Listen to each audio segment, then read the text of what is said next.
नमस्कार, मैं हूं आपके साथ अंकिता पाल। ब्रेकिंग की शुरुआत करते हैं। नायब सैनी ने एक बार फिर से पानी के मुद्दे पर दिल्ली सरकार और आम आदमी पार्टी को निशाने पर लिया है। उन्होंने कहा कि 10 सालों में दिल्ली सरकार ने व्यवस्था पर ध्यान नहीं दिया। इसके साथ ही सीएम सैनी ने यह भी कहा कि रणजीत चौटाला मंत्रिमंडल में बने रहेंगे। सीएम ने यह भी कहा कि 6 महीने तक पद पर बिना चुनाव लड़े रह सकते हैं।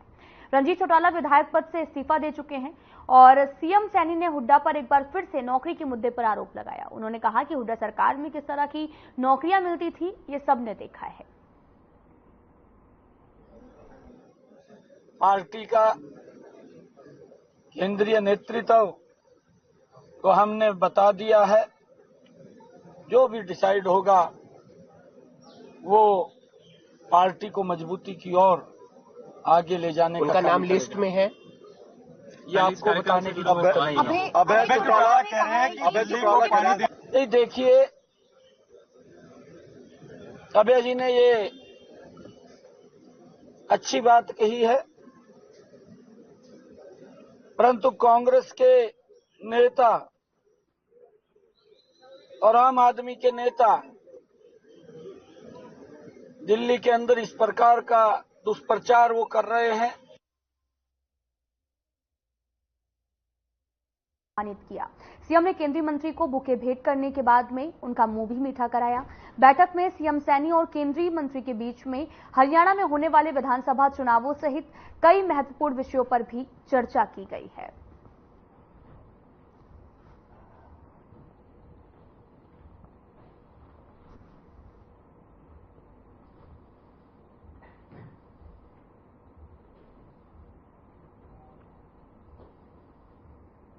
बीजेपी के राष्ट्रीय अध्यक्ष जेपी नड्डा से केंद्रीय मंत्री मनोहर लाल ने शिष्टाचार भेंट की है।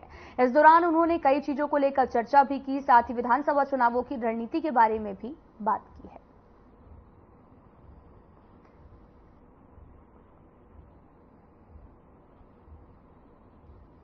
आपको बताते चलें कि जेपी नड्डा से पूर्व सीएम मनोहर लाल मिले हैं और यहां पर उन्होंने बुके देकर उनका स्वागत किया और साथ ही जेपी नड्डा से पूर्व सीएम मनोहर लाल मिलने के लिए पहुंचे थे और कई चीजों को लेकर यहां पर बैठक की गई और बैठक के बाद गहन मुद्दों पर चर्चा भी की गई है।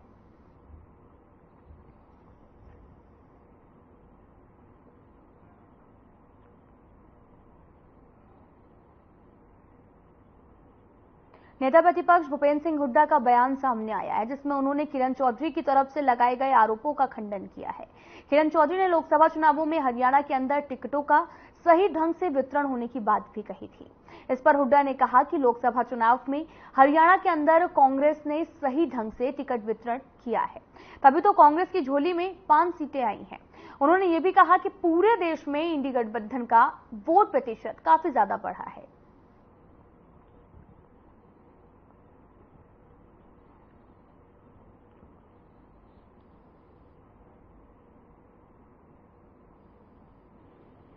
देखिए, हम मिल रहे हैं गवर्नर साहब को और उनसे ये मांग कर रहे हैं कि मैंने किसी कार्यवाही को नैतिकता के आधार पर नहीं चलनी चाहिए, इसको रिजॉल्व करके वैसे इलेक्शन करें। यहाँ तो मैं जनरल साहब के पिताजी की अच्छी लेके गए हैं, प्राउड फादर, प्राउड सन, तो we are proud of general साहब ऑल्सो, हिज फादर ऑल्सो। आज गए वो अच्छे शांति से गए हैं और जनरल साहब ने पूरी सेवा की। हुड्डा साहब, जिस तरीके से हरियाणा में टिकट वितरण किया गया, 5 सीटें कांग्रेस ने जीती हैं और टिकट वितरण को लेकर लगातार सवाल उठाए जा रहे हैं। किरण चौधरी कह रही है कि हरियाणा विधानसभा चुनाव में कांग्रेस पार्टी का कोई भविष्य उनको नजर नहीं आ रहा। अभी तो उनकी सोच है, लेकिन कांग्रेस का परफॉर्मेंस बहुत अच्छी रही है।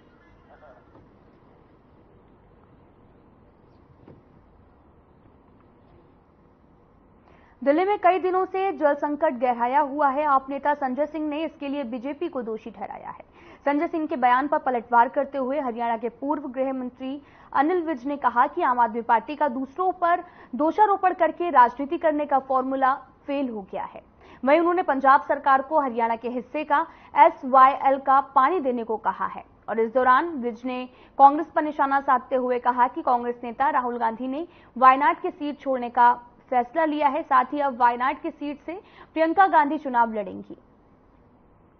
ये वायनाड के लोगों के साथ धोखा है। ये बहन भाई की कंपनी है, खुद की ही टिकट देते हैं और खुद ही लेते हैं।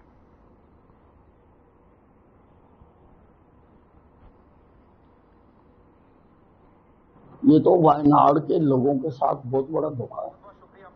उन्होंने इनको चुन दिया और इन्होंने उनको रिजेक्ट कर दिया। उन्होंने उनको उस समय भी चुना जब सारे हिंदुस्तान में इनके लिए जगह नहीं थी।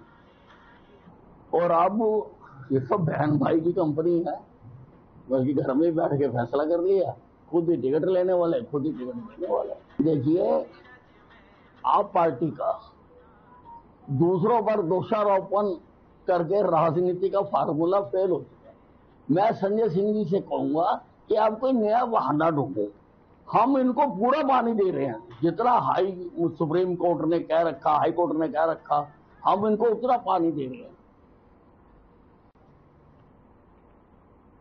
कुरुक्षेत्र हरियाणा के खेल एवं पर्यावरण मंत्री संजय सिंह ने पिहोवा के गांव सियोसर में स्थित जंगल का औचक निरीक्षण किया है और जंगल में खामियां पाई जाने पर खेल एवं पर्यावरण मंत्री संजय सिंह ने फॉरेस्ट रेंज अधिकारी अजय नैन को सस्पेंड करने के भी आदेश दिए। और खेल एवं पर्यावरण मंत्री संजय सिंह ने पत्रकारों से बातचीत करते हुए कहा कि हरियाणा के मुख्यमंत्री नायब सिंह सैनी ने उनको ज्यादा से ज्यादा पेड़ लगवाने और जंगलों से उचित व्यवस्था को लेकर निर्देश दिए हैं, और जिसको लेकर वह पिहोवा के गांव सियोसर में स्थित जंगल का निरीक्षण करने के लिए पहुंचे थे और पिछले काफी समय से उनको एक अधिकारी के खिलाफ शिकायतें भी मिल रही थी, जिसको लेकर उन्होंने ये निरीक्षण किया है। उन्होंने ये भी कहा कि कई खामियां मिलने पर फॉरेस्ट रेंज अधिकारी अजय नैन को आज सस्पेंड करने का भी आदेश दिया गया है और उसकी जांच करने के भी आदेश दिए गए हैं, और जब तक उनकी जांच चलेगी तब तक वे सस्पेंड रहेंगे।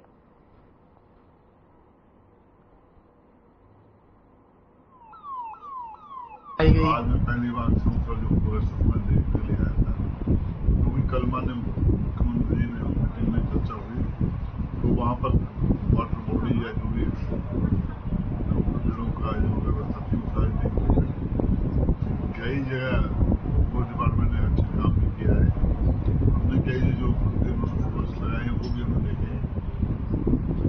जंगल में बहुत से पेड़ अच्छे भी हैं, लेकिन ज्यादातर मात्रा जब ठीक है वो ज्यादा पाएगी। लेकिन बहुत जल्दी आज मेरे मन में हमारे जो फोर्स अधिकारी से उनको आदेश दिए कि यहाँ पर इनेलो महासचिव अभय चौटाला ने अंबाला पहुंचे, जहां उन्होंने बीजेपी सरकार पर तंज कसते हुए कहा कि लोगों ने अब बीजेपी को सत्ता से बाहर करने का मन बना लिया है। इंडिया गठबंधन इनेलो को शामिल करता तो 10 की 10 सीटें जीतते। और वहीं भूपेंद्र सिंह हुड्डा की घोषणाओं पर भी अभय चौटाला ने सवाल खड़े करते हुए कहा कि हुड्डा जब 10 साल मुख्यमंत्री थे तो कहां उन्होंने ये काम क्यों नहीं किया। जब मुख्यमंत्री था 10 वक्त धर्म और मजहब की लड़ाई कराते हुए जिस प्रकार से हरियाणा को बनेंगे, आपने लोकसभा का जो चुनाव था वो इंडिया वर्सेस एनडीए था और लोगों ने एक फैसला कर रखा था कि हमने इंडिया को तो सत्ता में लेकर क्या, एनडीए को सत्ता से पार कर। भारतीय जनता पार्टी जो 400 पार का नारा दे रही थी वो 241 पे आकर के रुकी। ये 241 से 5 और कम हो सकती थी हरियाणा में।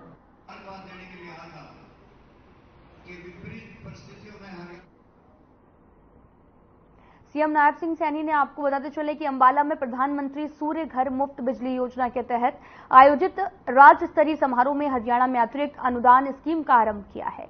उपस्थित जनसमूह को संबोधित करते हुए Rajiv Gandhi thermal power plant और खेदड़ हिसार में 7,250 करोड़ रुपए की लागत से 800 मेगावाट की अतिरिक्त ultra super critical thermal power unit स्थापित करने की घोषणा की है, जिससे हरियाणा सरकार बिजली उत्पादन के मामले में शीघ्र ही आत्मनिर्भर हो सकेगा। और इस अवसर पर उन्होंने योजना के लाभार्थियों को प्रमाण पत्र भी वितरित किए हैं। मुख्यमंत्री ने एक अन्य महत्वपूर्ण घोषणा करते हुए बिजली का मंथली मिनिमम चार्ज खत्म करने की घोषणा की है।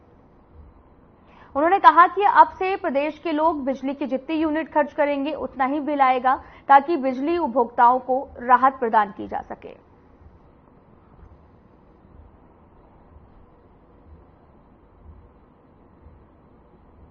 आप सबको कि इस सोलर अलायंस के माध्यम से जो रूफटॉप के ऊपर सोलर प्लांट लगेगा, जिन लोगों की आय 1,80,000 रुपए से लेकर के 3 लाख रुपए तक है, ऐसे लोगों को भी 20,000 रुपए की सब्सिडी, जिनका 2 किलोवाट का कनेक्शन है।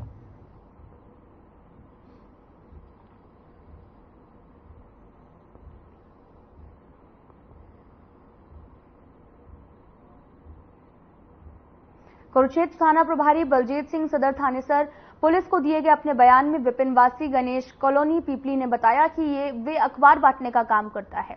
उसका भाई रिंकू ड्राइवरी का काम करता है। 16 जून को उसे सूचना मिली थी कि पिपली चौक पर उसके भाई रिंकू को लड़ाई झगड़े में चाकू लग गया। वह उसी समय पिपली चौक पहुंचा तो पता चला कि रिंकू को LNJP अस्पताल कुरुक्षेत्र में लेकर गए हैं, जहां पर पहुंचने पर पता चला कि डॉक्टर ने रिंकू को मृत घोषित कर दिया है। उसे जानकारी मिली है कि रिंकू अपने साथियों के साथ पिपली चौक पर मौजूद था। उसी समय अंशुलवासी पिपली मौका पर आया और रिंकू के साथ गाली गलौज करने लगा। वहीं बयान पर थाना सदर थानेसर में हत्या का मामला भी दर्ज करके थाना सदर थानेसर की टीम ने हत्या मामले के आरोपी को भी गिरफ्तार कर लिया है। वहीं पुलिस आगे की जांच में भी जुटी हुई है।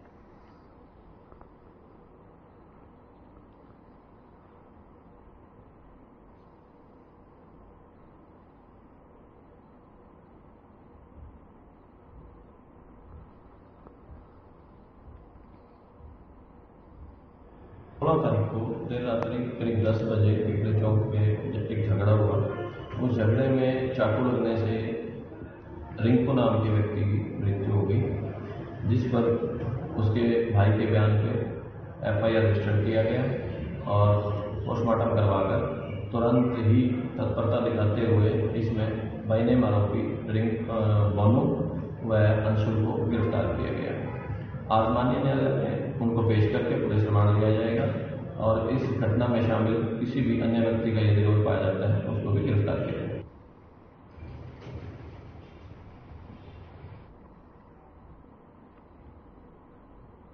दिल्ली चंडीगढ़ NH 44 पर स्थित सोनीपत के मुरथल में एक फेमस ढाबा पर पराठे को लेकर जमकर मारपीट होने का वीडियो वायरल हो रहा। वीडियो में कस्टमर और स्टाफ के बीच में कहासुनी होने के बाद में मामला मारपीट तक बढ़ गया। इस दौरान ढाबा स्टाफ के लोगों को लात घुसे और थप्पड़ मारते हुए देखा जा सकता है और इस झगड़े को किसी ने मोबाइल फोन में कैद कर लिया। उधर सुखदेव ढाबा के मैनेजर ने वीडियो को कई साल पुराना बताने की बात कही है और कहा कि ढाबा को बदनाम करने की नियत से किसी ने ये वीडियो वायरल किया है।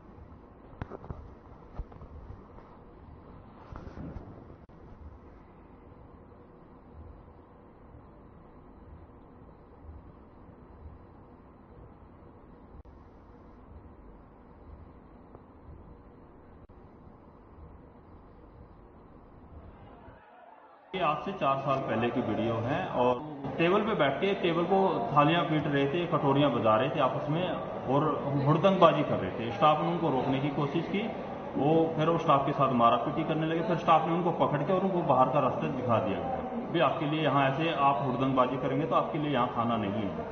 तो वीडियो हमने नहीं बनाया, वीडियो किसी गेस्ट ने बनाया हुआ है, हमारे द्वारा कोई वीडियो नहीं बनाया। ने सर किसी शरारती तत्व ने पुरानी वीडियो उठा के और वायरल कर दी है, जबकि ऐसा कुछ ऐसा है नहीं। ये रिसेंटली अभी कोई हमारी ऐसी कोई वीडियो या कोई लड़ाई झगड़े वाली ऐसा कोई है ही नहीं।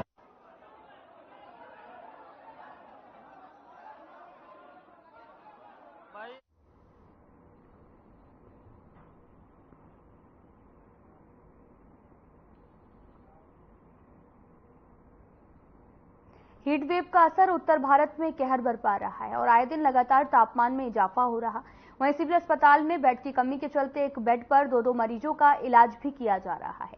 हीट वेव के चलते सरकारी अस्पताल के इमरजेंसी में तैनात डॉक्टर मनीष दयाल के मुताबिक करीब आधा दर्जन लोगों की मौत के मामले सामने आए हैं, जिसका कारण उन्होंने गर्मी बताया है। आपको बताते चले कि डॉक्टर मनीष दयाल ने लोगों से भी अपील की है कि गर्मी से अपना बचाव जरूर करें। साथ ही इतने सारे मौत के मामले सामने आने पर आम लोग भी दहशत में आ गए हैं।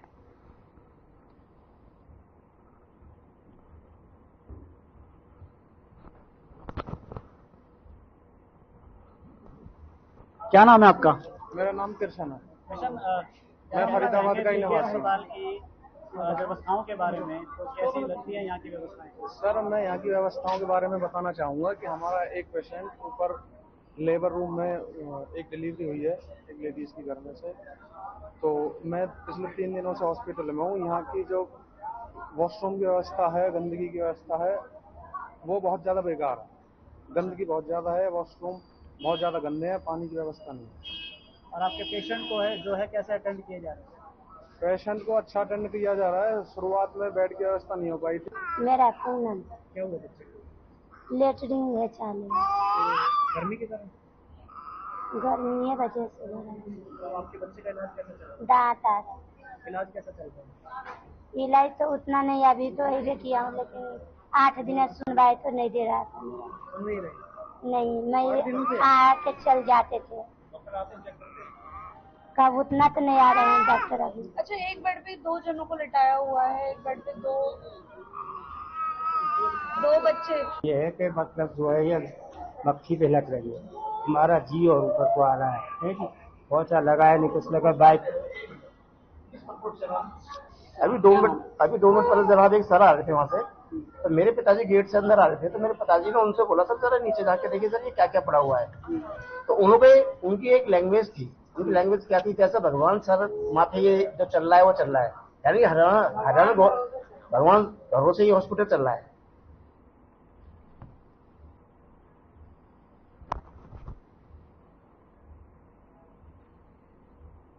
हिसार के दिल्ली रोड स्थित एक निजी अस्पताल में अपेंडिक्स के ऑपरेशन के दौरान 25 साल की पीएचडी छात्रा की मौत हो गई है।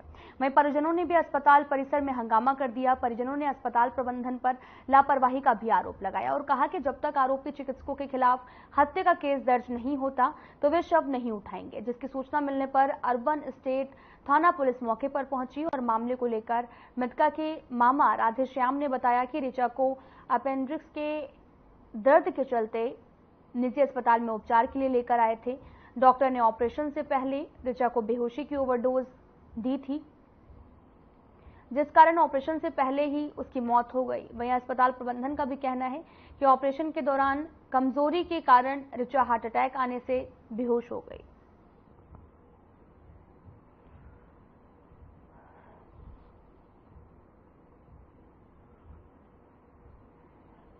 देखिए 25 साल की बच्ची जिसकी अपेंडिक्स की तकलीफ थी और वो अपेंडिक्स के समय के अंदर डॉक्टर की लापरवाही के कारण उसकी डेथ हो गई और जिसके कारण आज सारा शहर विरोध में खड़ा है और पुलिस प्रशासन ने डीडीआर फिलहाल डीडीआर काटी है और अगली कार्रवाई सुबह के ऊपर बात चली गई। सुबह क्या होगा जैसे परिवार चाहेगा उसी हिसाब से बातचीत करेंगे। मामला ये है जी, मेरी भांजी है और इनको आज हमने सुबह एडमिट कराए थे और अपेंडिक्स का इनका ऑपरेशन होना था जी। 3 से 4 दिन पहले दिखाया था, डॉक्टर कहता है जी नॉर्मल ऑपरेशन है, आज के लिए डे दिया था उन्होंने, तो बोले जी ऑपरेशन कर देंगे, कोई बड़ी बात नहीं थी। अब इनको 5 साढ़े 5 बजे डॉक्टर ने जैसे ऑपरेशन वो ओटी में लेके गए हैं जी। ले जाने के बाद में क्या है जी, इनको ना इसकी जो डोज होती है वो डोज ज़्यादा दी गई है जी। ज़्यादा डोज देने के बाद में इनको जो भी हार्ट की प्रॉब्लम हुई, हार्ट की तो खैर प्रॉब्लम हुई नहीं है जी, डॉक्टर कह रहे हैं कि हार्ट की प्रॉब्लम हुई है।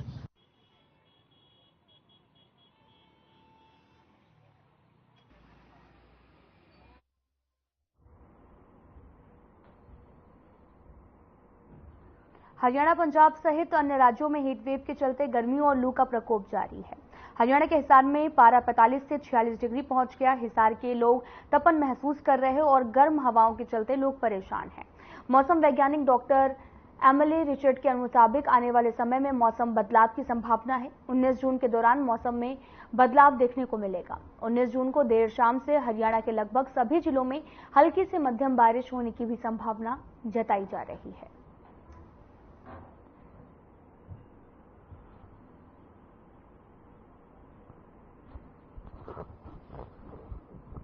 बहुत ज़्यादा गर्मी है जी, पिछले साल के मुकाबले बहुत भयंकर गर्मी हो रखी है। और एक बात कहना चाहेंगे, अपनी बॉडी को हाइड्रेशन पे रखें, पानी पीते रहें और अपने साथ साथ पशु पक्षियों का भी बहुत सारा ध्यान रखें। जगह जगह उनके लिए कोई पानी का बर्तन ऐसे बना के रखें, गली के कुत्ते वगैरह के लिए, चिड़िया, इन सब के लिए, ठीक है जी। और बहुत सारी गर्मी है, अपना भी ध्यान रखें और अपने परिवार का भी बहुत सारा ध्यान रखें। पिछले कई दिनों से लगातार हीट वेव की कंडीशन बनी हुई है। तापमान सामान्य से 4 से 5 डिग्री ज्यादा चल रहा है। आज पिछले 24 घंटों का तापमान देखें 44.8 डिग्री सेल्सियस, जो एचयू की मौसम वेधशाला है उसमें दर्ज किया गया था, जो सामान्य से 5.4 डिग्री सेल्सियस ज्यादा है। और रात्रि तापमान भी 30.2 डिग्री सेल्सियस तक पहुंच गया है, जो सामान्य से 4 डिग्री सेल्सियस ज्यादा है। वैसे देखा जाए तो 15 मई से लगातार तापमान में बढ़ोतरी देखने को मिली। बीच में सिर्फ 3 दिन तापमान में थोड़ी 40 डिग्री से कम था, बाकी तापमान में लगातार बढ़ोतरी देखने को मिली। इसलिए इस बार मौसम बहुत ज्यादा गर्म और खुश्क रहा। तो छाता ले चल रहे हैं जी, और टेम्परेचर हाई है। हफ्ते से बहुत गर्मी बढ़ गई है जी। जूस पी रहे हैं, और जब जरूरी काम हो तब भी घर से निकले, समय समय पर पानी पीते रहे, नींबू पानी पिए और अपना मुंह आंखों को धोते रहे, बच के रहे। गर्मी बहुत ज्यादा है जी। और तो इसके बचाव के लिए बड़े बुजुर्गों का किस प्रकार से ध्यान रखें? छोटे बच्चे और बड़े बुजुर्ग बाहर ना निकले।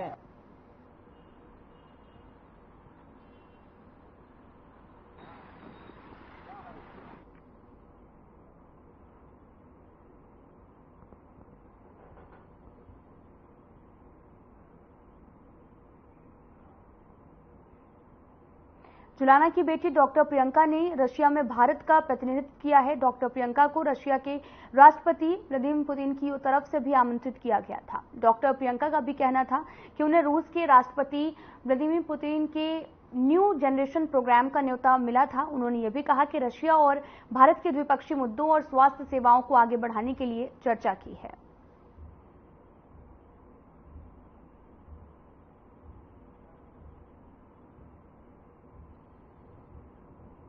जी, मेरे को इनविटेशन मिला था न्यू जनरेशन प्रोग्राम के तहत। ये जो न्यू जनरेशन प्रोग्राम है प्रेसिडेंट पुतिन का प्रोग्राम है, उसके तहत मेरे को इनविटेशन आया था ये अटेंड करने का, जहाँ पे मैंने इंडिया को रिप्रेजेंट करा, जहाँ पे हमने इकोनॉमिक रिलेशंस की बात करी कि कैसे इंडिया और भारत एक दूसरे के साथ मिलकर इकोनॉमिक ट्रेड को बढ़ावा दे सकते हैं। उसके तहत क्योंकि मैं डॉक्टर हूँ, हमने यूनिवर्सल हेल्थ केयर और हेल्थ प्रमोशन पे भी काम किया। उस पर डिस्कस किया कि कैसे टेक्नोलॉजी और हेल्थ को हम इम्प्लीमेंट करके उसको हेल्थ प्रमोट कर सकते हैं हम बोथ कंट्रीज के बीच में। फिर हमने बायलैटरल रिलेशंस की भी बात करी, क्योंकि मेरी जो फेलोशिप है, मैं डिप्लोमेसी और ग्लोबल पॉलिसी में मेरी फेलोशिप है। तो कहना चाहोगे आज आपकी बेटी विदेशों में जी अपना नाम कमा रही है, तो कैसा फील कर रहे हो?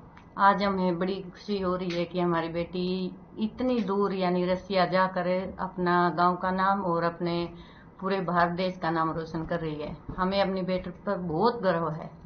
सभी जितनी भी बधाइयां देते हैं वो सब ये बोलते हैं भाई बेटी नहीं है तो एक बेटा है। तो अपने बच्चों को मेहनत करने के लिए हमेशा अच्छा रास्ता दिखाओ, मेहनत करेंगे। अगर मेहनत करते करते वो सफल नहीं हुए तो उनको अनुभव जरूर मिले। राजपुर में इतना ही। नमस्कार।